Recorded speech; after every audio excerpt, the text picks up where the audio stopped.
Fala pessoal, beleza? Meu nome é Thales Perrone, professor de Direito Administrativo aqui, preparando vocês para essa reta final, aquelas dicas de última hora, né? Para sua prova de amanhã, para o show. Ó. Vamos lá então? Galera, começando então, a gente tem para vocês a primeira questãozinha que diz o seguinte: os princípios administrativos são os valores, as diretrizes, os mandamentos mais gerais que orientam a elaboração das leis administrativas, direcionam a atuação da administração e condicionam a validade de todos os atos. O princípio da é expresso, ou seja, está previsto taxativamente em uma norma jurídica de caráter geral e afirma que ninguém será obrigado a fazer ou deixar de fazer alguma coisa, senão em virtude de lei. Dessa forma, para os administrados, tudo o que não for proibido será, então, permitido. Galera, o que é importante a gente lembrar? É importante a gente lembrar que a administração pública, esse personagem nosso, que se chama a administração pública, só vai poder fazer o que a lei manda, o que a lei determina. Quer dizer que se a lei mandar, a administração pública vai fazer. Ou então, se a lei autorizar. Se a lei permitir, o que a lei autoriza, o que a lei permite. Então, se a administração só pode fazer o que a lei manda, só pode fazer o que a lei autoriza, isso nos lembra o princípio chamado de princípio da legalidade. Quando a banca fala e na administração particular, está falando do particular. Cuidado com a palavra administração. Aqui não está falando administração pública. Está falando no ato de se administrar, no ato de se auto-administrar. O particular. Como é que é para o particular? O particular, ele faz tudo o que ele quiser. Tudo o que ele quiser. Desde que não seja proibido. Desde que não seja proibido. Então, enquanto que a administração pública, ela só vai fazer o que a lei manda ela fazer, o que a lei autoriza que ela faça, a administração particular, o particular, vai ter liberdade de fazer o que ele quiser da vida dele, desde que não seja proibido. Carlos, mas o particular está sendo obrigado ali a fazer, eu estou vendo. Não, aí é porque na Constituição fala que você só será obrigado a fazer ou deixar de fazer alguma coisa, se não em virtude de lei. Então, se você é obrigado a declarar o imposto de renda, em virtude de lei. Se você é obrigado a não estacionar diante de uma placa de proibido estacionar, é porque a lei está proibindo. Então, a Constituição fala lá no inciso 2, ninguém será obrigado a fazer ou deixar de fazer alguma coisa, senão em virtude de lei. Agora que você tem essas três informações: 1, a administração só faz o que a lei manda. 2, o particular faz tudo, desde que não seja proibido. E 3, ninguém será obrigado a fazer ou deixar de fazer, senão em virtude de lei, para o particular. Então, nós temos aqui como resposta desta questão a resposta do princípio da legalidade. Bacana? Muito bem. E vamos para mais uma questão. Analise as afirmativas abaixo com relação ao direito administrativo. Os princípios que norteiam a atuação da administração pública são todos subordinados ao princípio da legalidade. Parou. Galera, não existe uma escala de hierarquia entre princípios. Mas eu sempre achei que o princípio da legalidade ele é superior hierarquicamente aos demais. Não existe uma hierarquia de princípios. Todos são importantes, todos são necessários. O que pode acontecer de vez em quando é uma ponderação de princípios. Às vezes um perde força em detrimento de outro. Tá? Por exemplo, eu tenho o direito a preservar a minha honra, a minha imagem. Poxa, mas se você é um preso, condenado, com trânsito em julgado, a imprensa vai mostrar a tua cara. A sociedade tem o direito de saber o crime que você cometeu, até para ela se proteger, para ela saber. E aí, alguns princípios perdem força diante de outros. É uma ponderação de princípios, não uma hierarquia entre eles. Então, não está correto quando fala que os princípios estão subordinados. Não. Outra coisa. 2. São princípios que regem a administração pública, expressos na Constituição Federal de 88. Gente, na Constituição Federal de 88, princípios expressos é o LIMP. O que é o LIMP? Legalidade, impessoalidade, moralidade, publicidade e eficiência. Daí você vem com legalidade, beleza. Moralidade, beleza. Publicidade, beleza. Imutabilidade, não, galera, não tem nada de imutabilidade. É impessoalidade. Impessoalidade. Portanto, o item 2 está errado, ok? E outra coisa que eu quero que vocês guardem também, a lembrança de vocês, é o seguinte: o princípio da moralidade é uma administração agir com ética, probidade, decoro, boa-fé. Beleza? Princípio da impessoalidade. A administração pública tem sempre que buscar o interesse da coletividade e não seu interesse particular. Pelo princípio da impessoalidade, lembra também, todos os atos que a administração pública pratica, numa licitação, num concurso público, ela não pode beneficiar amigos e perseguir inimigos. Ela não pode dar vantagem para amigo e privilégios para amigos e dar desvantagens para inimigos. Tem que tratar todo mundo de maneira igual.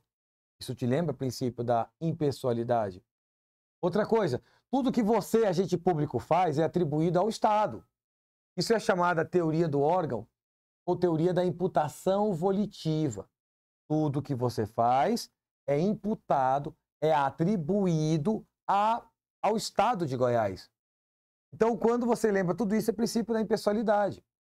E outra, se a administração pública fizer propaganda, ela pode, para fim de dar conhecimento, olha o princípio da publicidade, para fim de dar conhecimento, para fim de você poder fiscalizar o que ela faz, mas é proibida a promoção pessoal, em respeito ao princípio da impessoalidade.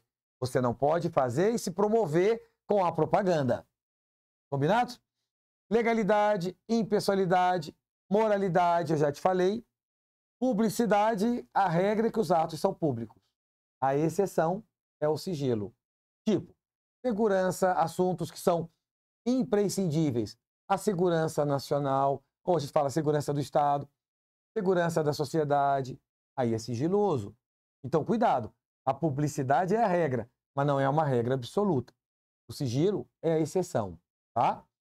Legalidade, impessoalidade, moralidade, publicidade e eficiência. O que é ser eficiente? É o último princípio que veio para o artigo 37 da Constituição.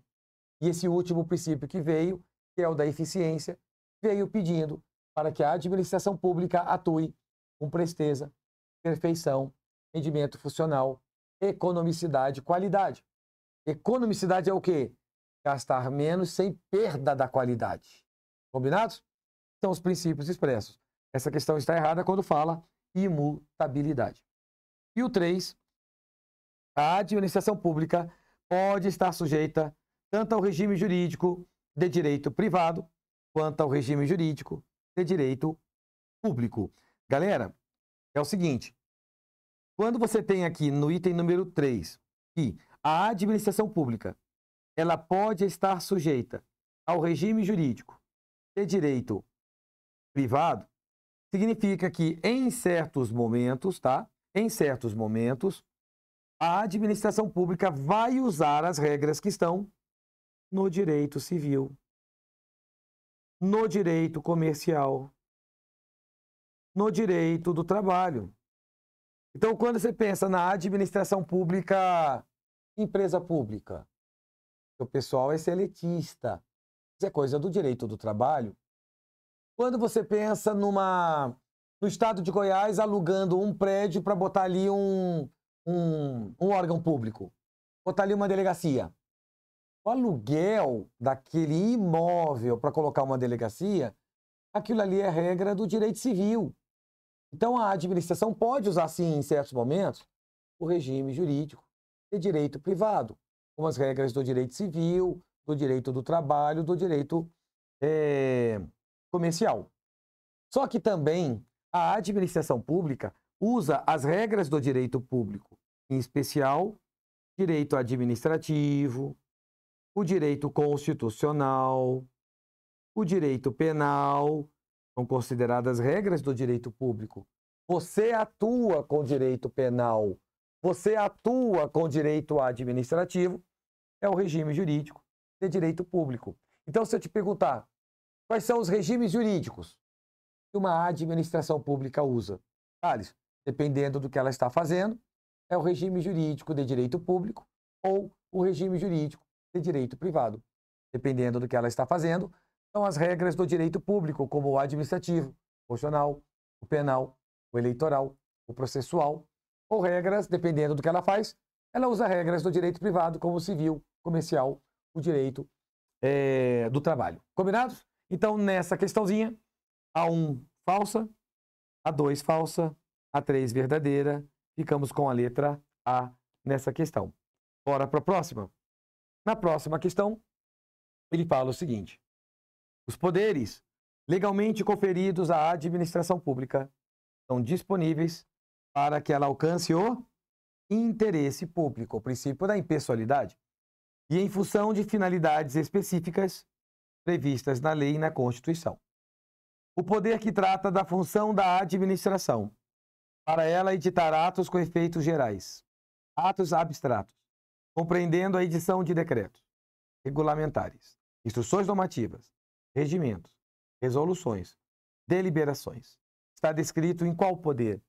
Pessoal, lembre-se o seguinte, lembre-se que se eu colocar aqui para você uma pirâmide, e lá no topo eu tenho a CF, abaixo do topo, abaixo da Constituição, eu tenho as leis. E essas leis são feitas pelos órgãos do poder legislativo, e todos nós estamos sujeitos.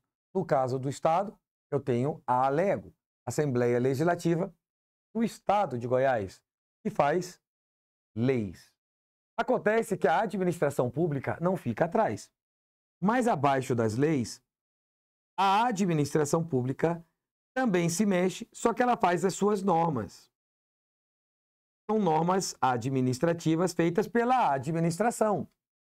Então, quando eu vejo aqui a figura, por exemplo, de um decreto, o decreto é o governador, por exemplo, fazendo normas. Estão abaixo das leis. Estão abaixo das leis. Moral da história. Se eu vejo a administração pública fazendo também as suas normas gerais, abstratas, impessoais, estão essas normas abaixo das leis, complementando as leis, eu tenho aqui o chamado poder normativo. Tá bom? Poder normativo. Ó, se tua banca falar, o governador fez um decreto normativo, trazendo normas que complementam as leis feitas pelo legislativo. Eu posso usar a palavra poder normativo ou regulamentar, porque ele está regulamentando uma lei, normatizando, detalhando uma lei. Combinados? Poder normativo ou regulamentar. Bora para a próxima. Na próxima questão, questão de número 4, está dizendo que atos administrativos, o que eles têm? Atributos. Quais são os atributos dos atos administrativos? Ah, Thales, eu tenho a autoexecutoriedade. E algumas bancas usam a palavra executoriedade. O que me lembra o atributo da autoexecutoriedade ou executoriedade? Digamos que o agente de trânsito vê um carro estacionado em local proibido. Ele pensa, Preciso guinchar. Pela autoexecutoriedade, ele vai poder executar o ato. Então, a administração, de maneira direta, material e imediata. De maneira direta, vai até o carro. De maneira material, vai botar a mão no carro. De maneira imediata, vai arrancar o carro dali. Pelo guincho. Nome do atributo, autoexecutoriedade. Sem depender de autorização prévia do Poder Judiciário ou de qualquer outro poder. Então, quando a administração pensou, vou fazer o ato, vou interditar, vou fazer o ato, vou guinchar, vou fazer o ato, vou apreender, a administração pode autoexecutar. Daí o nome autoexecutoriedade. E não precisa de autorização prévia do Poder Judiciário para executar. Portanto, esse é um dos atributos. O outro atributo, ele vai se chamar presunção de legitimidade. É a presunção que quando o ato é feito pela administração, ela fez dentro da lei, respeitando a legalidade. Presunção de legitimidade. É uma presunção que não é absoluta, é relativa, porque você pode provar em contrário. É uma presunção relativa, porque você pode provar que o ato não foi feito em conformidade com a lei. Essa presunção, ela é relativa. Em latim, iuris tantum. Ok? Iuris tantum. O outro atributo se chama presunção de veracidade. Pela presunção de veracidade, quando a administração alega um fato, ela fala, olha, eu vi você dirigindo, falando ao celular. A administração está alegando um fato. Presume-se, de maneira relativa, que esse fato é verdadeiro. Então, presume-se que os fatos alegados pela administração são verdadeiros até prova em contrário. Então, a presunção é relativa, é juris tantum. O outro atributo é o atributo da imperatividade.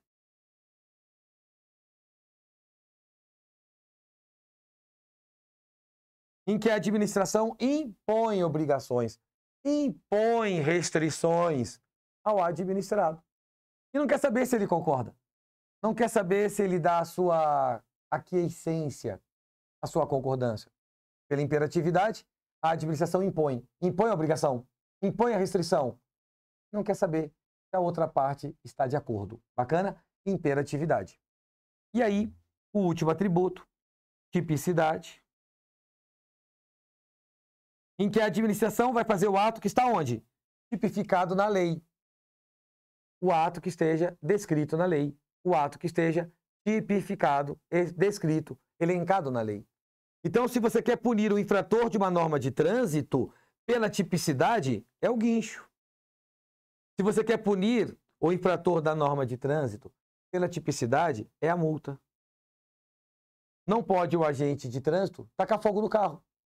Porque tacar fogo não está tipificado na lei como apto a alcançar o resultado de punir o infrator da norma de trânsito. Bacana? Muito bem, agora a gente tem condições de responder essa questão. Os atos administrativos têm atributos. E um dos atributos em que os fatos alegados pela administração presumem-se como verdadeiros. Pergunto, qual é o atributo que eu falei para vocês? Em que ela alega um fato de que você estava falando ao celular e presume-se de maneira relativa, iuris tantum, que esse fato é verdadeiro. Mas isso é até prova em contrário. Presunção de veracidade. Próxima questão. O atributo do ato administrativo, que permite que ele produza efeitos, independentemente da concordância do administrado. Independentemente da aquiescência do administrado. O que ele está falando? Qual é o atributo? Lembrando que atributo, gente, pode ser chamado na prova por característica. Ou ainda, qualidade dos atos administrativos, tá? Então, o atributo, ou característica, ou qualidade do ato administrativo, que permite que a administração produza o ato. E esse ato vem tacando um efeito. Como assim, Thales? Está aqui a ADM, e ela faz o ato, e esse ato já vem produzindo um efeito. um efeito jurídico. Vou te dar um efeito jurídico. Quer ver um efeito jurídico? Impor obrigações. Isso é um efeito. É um efeito. Impor obrigação é um efeito. Então a pergunta é: qual é o nome do atributo em que a administração produz o ato e esse ato produz um efeito como está impondo uma obrigação? Ah, Thales, o ato que ela impõe a obrigação sem se preocupar se o cara concorda é a imperatividade. Que alguns chamam pelo nome de coercibilidade. Fechou? Próxima questão. Questãozinha de número 6. Considerando o que dispõe a 8429, que é a nossa lei de improbidade administrativa, que dispõe sobre as sanções aplicáveis àquelas criaturas que enriquecem de maneira ilícita, assinale a alternativa correta.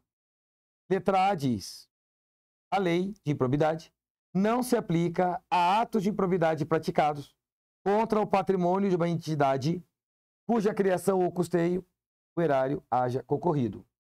O que ele está dizendo é o seguinte: se eu olhar para cá, eu posso ver uma OS. Olha o que é uma OS? Uma organização social. A OS recebeu auxílio do Estado na sua manutenção, no seu custeio. Essa OS é uma entidade privada que recebeu manutenção, que recebeu auxílio do Estado, dos cofres públicos, do erário. Essa OS pode ser vítima de improbidade administrativa se esse dinheiro sumir. Então está errado quando diz que a lei não se aplica a atos de improbidade contra essas entidades privadas, para cuja criação ou custeio os cofres públicos participaram. Se aplica assim. Essas entidades privadas são vítimas de improbidade e a lei de improbidade incide sobre aqueles que praticam atos de improbidade contra elas. E a citada lei se aplica, entre outros, a atos de improbidade praticados contra o patrimônio de entidade que receba subvenção de órgão público. Agora, eu tenho do lado de lá uma outra entidade privada que está recebendo subvenção ou benefício ou incentivo na área fiscal, tributos, ou na área creditícia, de créditos, dinheiro, empréstimo, parcelamento, descontos. Bom, eu quero te dizer que a lei de improbidade se aplica contra aquele que pratica ato de improbidade contra uma entidade privada que tenha recebido subvenção, benefício ou incentivo fiscal ou creditício contra essas entidades que eu acabei de mencionar. Então está certa a letra B quando diz que a lei se aplica, entre outros, a atos de improbidade praticados contra entidades privadas que receberam dos cofres públicos recursos públicos a título de subvenção, benefício ou incentivo fiscal ou creditício. B é a nossa resposta. O que está errado na letra C? A citada lei só se aplica aos atos de improbidade praticados contra a administração direta. Por que é que está errado? Porque a lei de improbidade se aplica contra atos praticados contra a administração indireta também. E quem é mesmo a nossa administração indireta? Autarquias, empresas públicas, sociedades de economia mista, fundações públicas. E o que está errado na letra E? A citada lei de improbidade se aplica a todos os atos de improbidade praticados contra a administração pública ou privada. Não. Não posso generalizar todos os atos praticados contra a administração pública e privada. Não, contra a administração privada, não. Pública, sim. Mas privada, eu te dei dois casos. Do lado de cá, uma entidade que recebeu aquela ajuda no seu custeio ou na sua criação. Recebeu ajuda de recursos públicos no seu custeio ou criação. E depois falei de uma outra entidade privada que recebeu recursos a título de benefício, de incentivo fiscal ou creditício. Benefício ou incentivo fiscal ou creditício. Mas a todas as entidades privadas, não. Senão, você vai dizer que a farmácia ali da esquina também é vítima de improbidade administrativa e não está certo. Ficamos com a letra B de bola. Última questão. De acordo com a nossa lei de improbidade administrativa, são atos de improbidade que causam prejuízo ao erário. Lembre-se, mas lembre-se mesmo. Quando a gente estuda a lei de improbidade, nós temos 3 espécies de improbidade. Fica atento no que eu estou te falando. Nós temos 3 espécies de improbidade. 1 é o enriquecimento ilícito. 2, dano ao erário, ou seja, dano aos cofres públicos. A banca fala dano aos cofres públicos, prejuízo aos cofres públicos, lesão aos cofres públicos. 3, atentado a princípios da administração.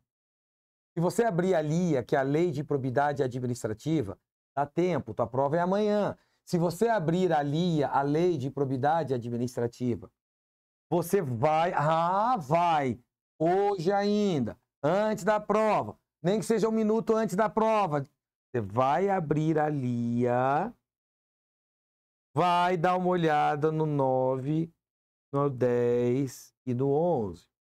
O 9 vai trazer todos os casos de enriquecimento ilícito, que é um rol exemplificativo.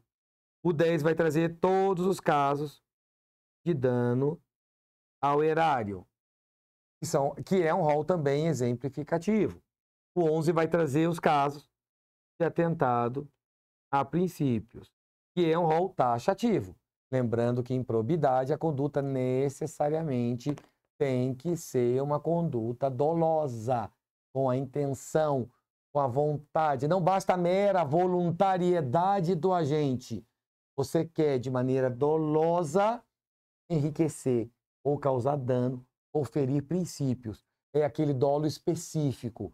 Não existe improbidade por negligência, imprudência ou imperícia. Não existe improbidade por culpa. Só existe improbidade se a conduta do cara for uma conduta dolosa. E quem é que pratica o ato de improbidade? O agente público ou um particular qualquer que induza o agente público ou que concorre junto com o agente público na prática do ato de improbidade. Ambos conduta dolosa. Vou repetir. Quem pratica o ato de improbidade ou é o agente público ou é o particular. Particular, pessoa física, pessoa jurídica. Que induza ou concorra com o agente público na prática do ato de improbidade. Uma empresa, por exemplo, que frauda a licitação. Ela comete improbidade, ela é condenada por improbidade. Pois bem, quando você vai para essa questão, o que ele vai fazer é perguntar para você, com relação a ato de improbidade que causa prejuízo ao erário. Ato de improbidade que causa dano ao erário. E quais são os atos de improbidade que causam dano ao erário? Amigo, aqui é você realmente fazer a leitura que eu te pedi. Você só vai dar conta de acertar se você tiver lido o 9, o 10 e o 11. Thales, só me fala uma coisa. É muito em cima, sabe, Thales? Eu estou assistindo essa aula, a prova é amanhã, eu não tenho mais tempo. Bom, então pelo menos, estuda dois só, o 9 e o 11. O 9, enriquecimento ilícito. O 11, atentado a princípios. E deixa o dano para lá, que é o 10. Sabe por quê? Você vai para a prova. Aí a prova vem e faz uma pergunta como essa. Assinale o que é atentado a princípios. Se você estudou o enriquecimento ilícito e o atentado a princípios, você vai dar conta de responder essa questão e localizar aqui o que é atentado a princípios. Tá. Quando você lê um inciso aqui e você fala, cara, isso aqui que eu estou lendo não está como enriquecimento ilícito, porque eu estudei. E isso aqui que eu estou lendo não está como um atentado a princípios, porque eu também li. Ah, então é dano. Entendeu? Então, se você estudar o enriquecimento e se você estudar o atentado a princípios, o que cair na prova e você não sabe, então é dano. É o que sobrou por eliminação. Portanto, nessa última questão, você vai ter como atentado a princípios o inciso 2 e o inciso 4 só lendo mesmo para você saber responder. Porque o primeiro, se você revelar fato ou circunstância de que tem ciência, em razão das atribuições do seu cargo, do seu emprego, da sua função, e que deveria permanecer em segredo, e aí você beneficiou, teria que ter o complemento aqui que está faltando, e aí você beneficiou, causou um benefício com essa informação, ou colocou em risco a segurança da sociedade ou do Estado. Isso é atentado a princípios. Bacana?